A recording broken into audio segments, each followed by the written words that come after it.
Hello everyone, this is Grace. It is August the 25th, 2020, and we are continuing our study in Ezekiel.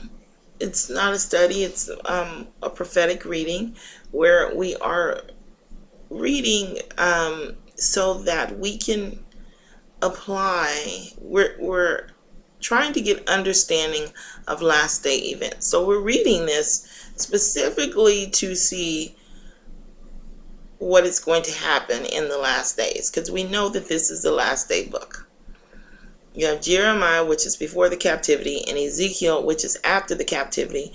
And we have just discovered in the part one of this that this is a picture of the 144,000 that are going to be passing judgment against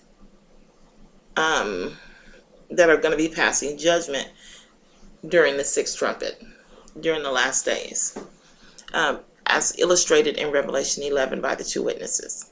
You can see that there. Anyway, let's continue. We left off at verse 22.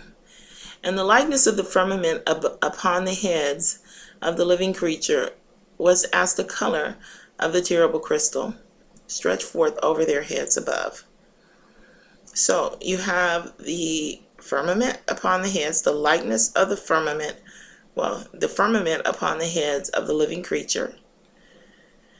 And then it's similar, it's like in color to a terrible crystal, which is stretched forth over the firmament, over their heads still.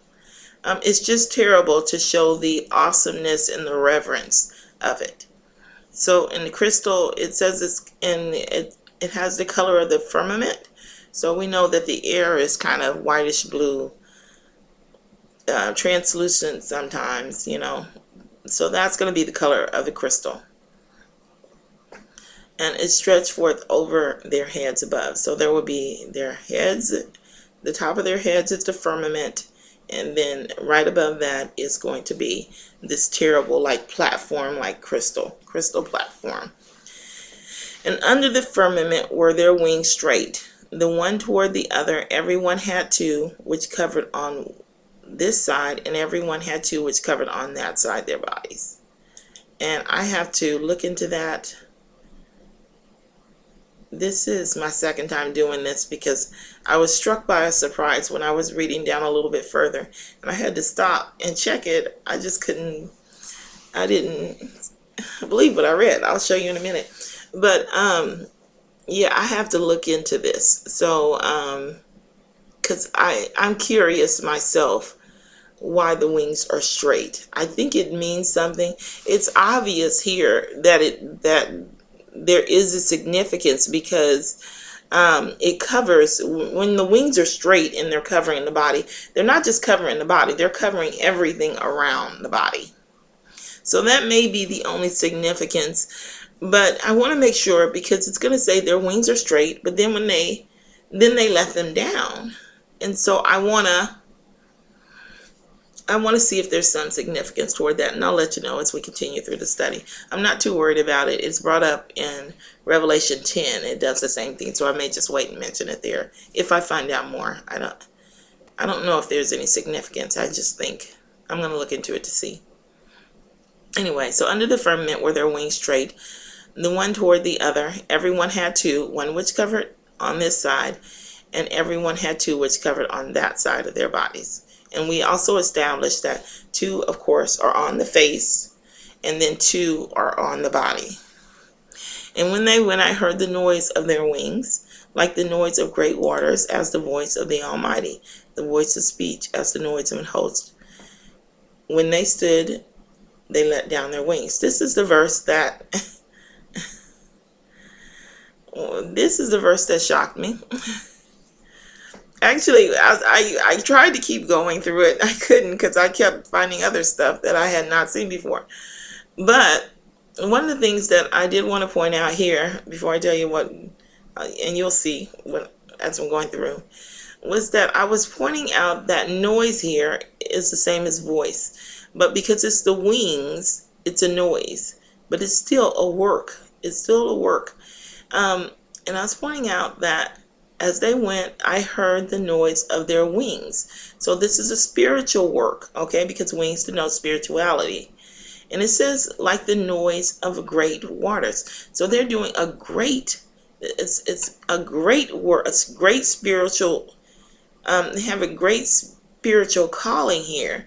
Because waters, of course, are spirits, and it's speaking of a great spiritual calling, even as the voice of Almighty, as they are doing the work of God. So this kind of reiterates the fact that they are going to be passing judgment on the people, because we just did a whole study about that. I did not see this at the time, or I probably would have brought it up in the previous study on 666. But part of the claim of the Almighty is that you are able to pass judgment on a person as for or forgive a person, okay? And they are literally passing judgment. And I think I was wrong about them only when I did my video on Revelation 11, the sixth trumpet. I think I was wrong about them only acting as Moses when I read this. I think that also it's going to be like Elijah. Elijah, if you recall, he passed judgment on the people first, and then he went and prayed to God to uphold the judgment of the 3 years of no rain. So I think there's going to be a combination of the two. If they're passing judgment and they're doing the work of God, we know that Ezekiel's going to be called as a watchman. We know that if you've read through Ezekiel, we know that he calls him to do that work. So that's the work of Moses, where he pronounces judgments on the people as God tells him. But this denotes also that there's going to be a work of Elijah as well.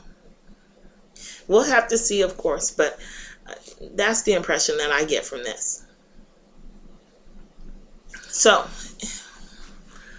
anyway, the voice of speech as the noise of an host, as the noise of a host. This is the same thing that Yahushua is called, and this is the same name. I didn't check I did not check the number, so I don't know if it's the same number. But as the noise of a host, but this is what Yahushua is called. I think the angels as well.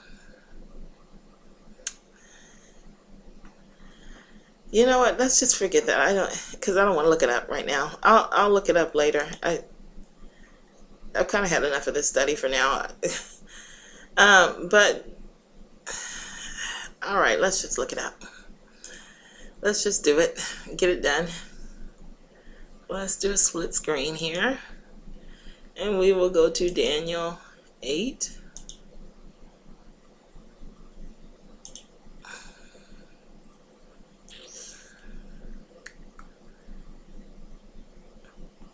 Came forth even to the host of heaven. So yes, that is what Yahushua was called. He's called a host. And let's see if it's the same wording.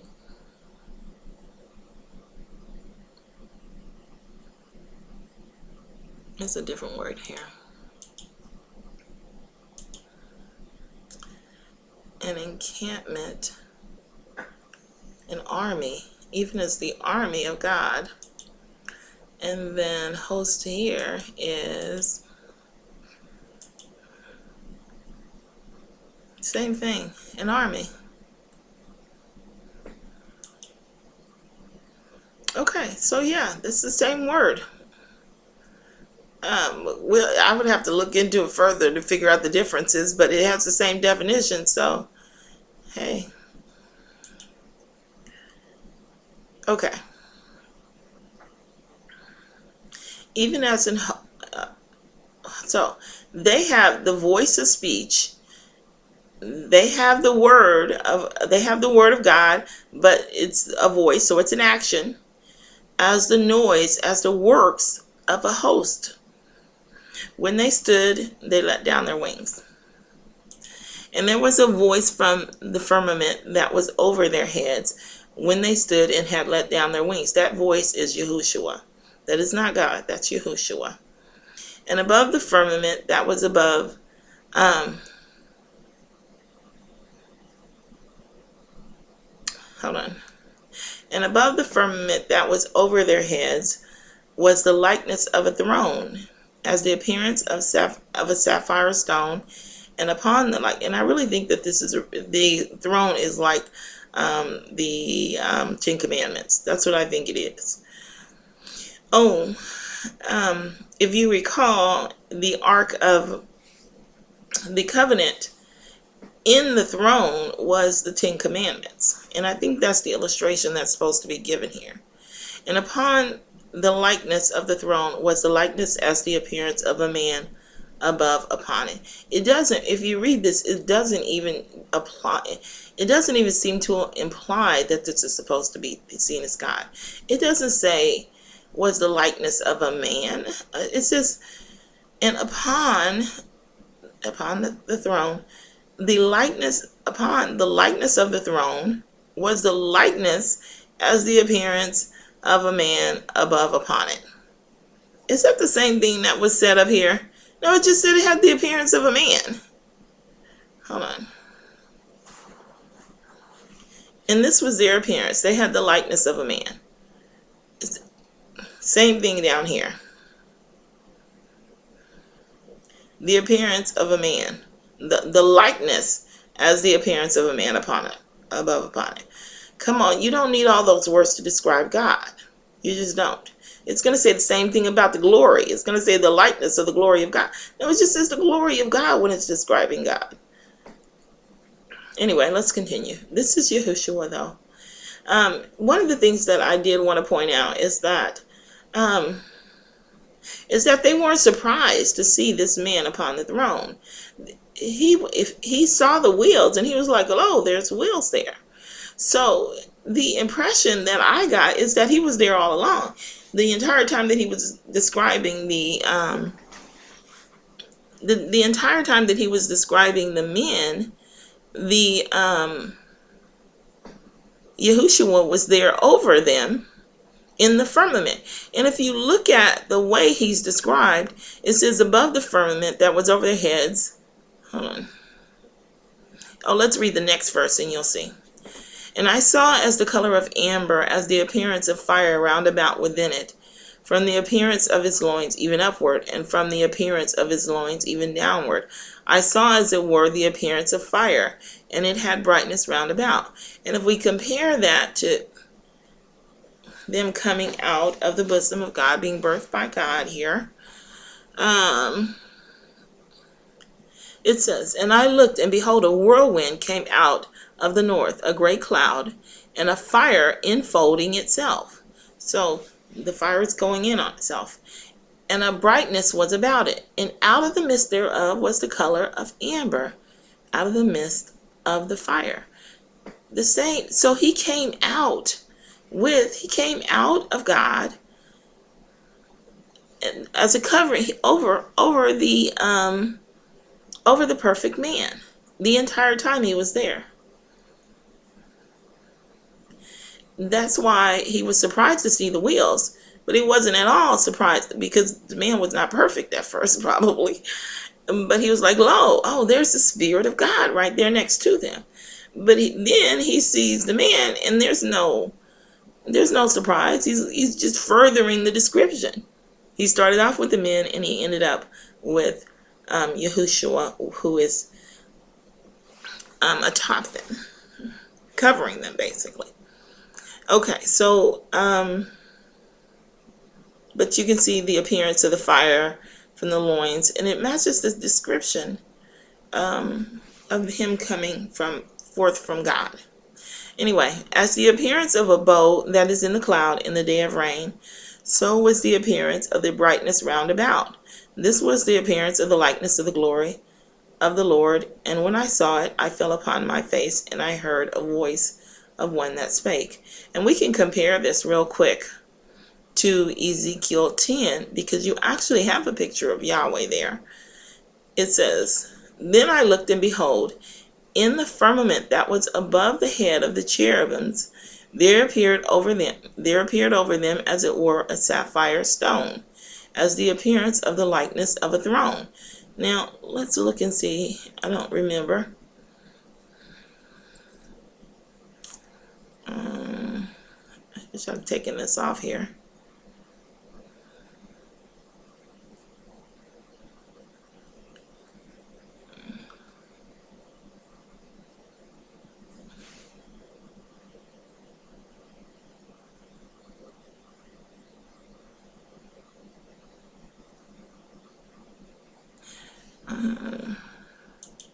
And above the firmament that was over their heads was the likeness of a throne,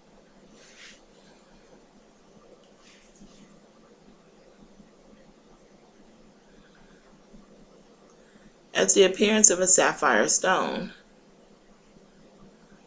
So it's pretty much the same thing. Okay. And then he says, we don't need that.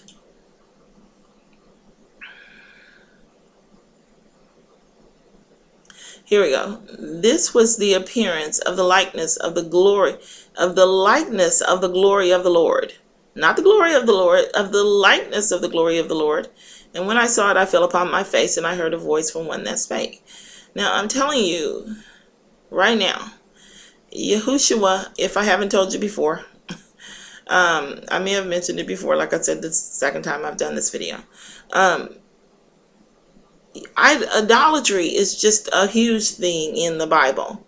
Yahushua is just, Yahweh is just not going to give you the image of him as a man.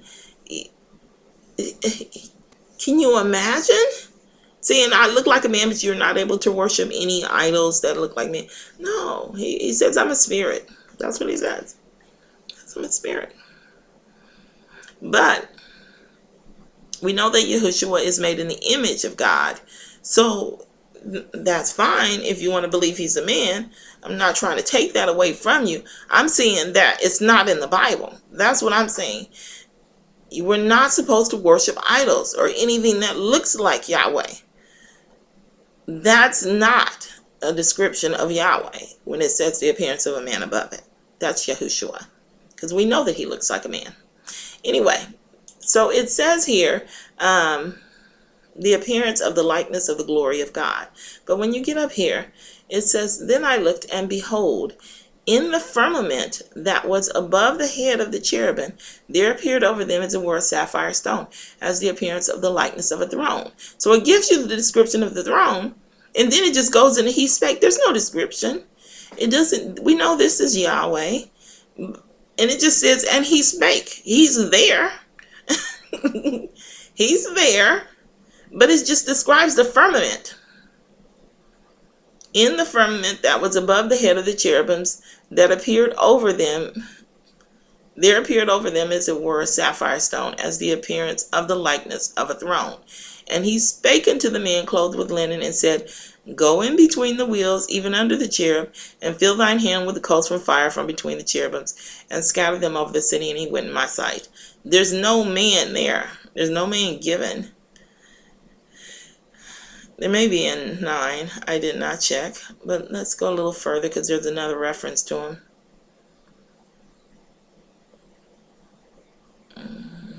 Four faces.